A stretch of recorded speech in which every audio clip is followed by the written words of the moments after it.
ఆంధ్రప్రదేశ్లోని కడప జిల్లా ఎర్రమల్లె గ్రామానికి చెందిన లెఫ్ట్ ఆర్మ్ స్పిన్నర్ శ్రీచరణి భారత మహిళా జట్టులో మెరిసింది. ICC women's cricket world cup 2025లో భారత విజేతగా నిలవడంలో ఆమె కీలక పాత్ర పోషించింది. మారుమూల పల్లెటూరు నుంచి రికార్డు సృష్టించిందామె. పేదరికం, కష్టాలు అన్నిటినీ ఎదురించి దేశానికి గర్వంగా మారింది. ఐసీసీ మహిళల విభాగంలో భారత్కు మొట్టమొదటి ప్రపంచ కప్పు అందించింది. ఆమెనే మహిళా క్రికెటర్ శ్రీచరణి. ప్రపంచ కప్పులో ఆడిన మొట్టమొదటి క్రీడాకారిణి.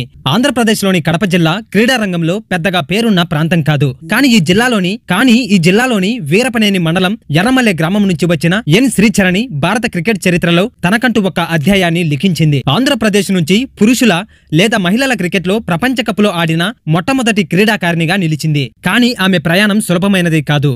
21 ఏళ్ల ఈ యువ లెఫ్ట్ ఆర్మ్ స్పిన్నర్ క్రికెట్లోకి చాలా ఆలస్యంగా అడుగుపెట్టింది. వాస్తవానికి క్రికెట్ అంటే ఆమెకంత ఇష్టం లేదు. చిన్నతనంలో ఆమె బ్యాడ్మింటన్, కబడ్డీ, అథ్లెటిక్స్ లో ప్రతిభ చూపింది. అయితే 16 ఏళ్ల వయసులో మాత్రమే ఆమె క్రికెట్ ను సీరియస్ గా తీసుకోవాలని నిర్ణయం తీసుకుంది. ఈ నిర్ణయానికి ఆమె మామయ్య కిషోర్ కుమార్ రెడ్డి ప్రధాన కారణం. ఆమె క్రికెట్ ను ఎంచుకోవడానికి ప్రధాన అడ్డంకులు ఆర్థిక సమస్యలు, కుటుంబం నుంచి మొదట్లో వచ్చిన వ్యతిరేకత. ఆమె తండ్రి Chandrashekar Reddy Rayalaseema thermal power project లో చిన్న ఉద్యోగిగా పనిచేసేవారు. క్రికెట్ జట్టు క్రీడా కావడంతో ఆమె తండ్రి మొదట్లో చరణి నిర్ణయానికి మద్దతు ఇవ్వలేదు. తండ్రిని ఒప్పించడానికి ఆమెకు ఏడాది కాలం పట్టింది. చరణి చెప్పిన ప్రకారం ఆమె క్రీడా జీవితాన్ని ప్రారంభించే సమయంలో తన కుటుంబం అప్పులతో బాధపడేది. అయినప్పటికీ ఆ కష్టాలు తన ఆటపై ప్రభావం చూపకుండా ఆమె తల్లిదండ్రులు సహకరించారు. క్రీడా జీవితం ప్రారంభంలో చరణి మొదట ఫాస్ట్ బౌలర్ గా శిక్షణ పొందింది. ఫాస్ట్ బౌలింగ్ లో వికెట్లు లభించకపోవడంతో స్పిన్ బౌలింగ్ ను ప్రయత్నించగా బాగా కలిసి వచ్చింది. ఆ తర్వాత ఆమె నెమ్మదిగా లెఫ్ట్ ఆర్మ్ ఆర్థోడాక్స్ స్పిన్నర్ గా మారింది. కడప లాంటి మారుమూల ప్రాంతం నుంచి వచ్చి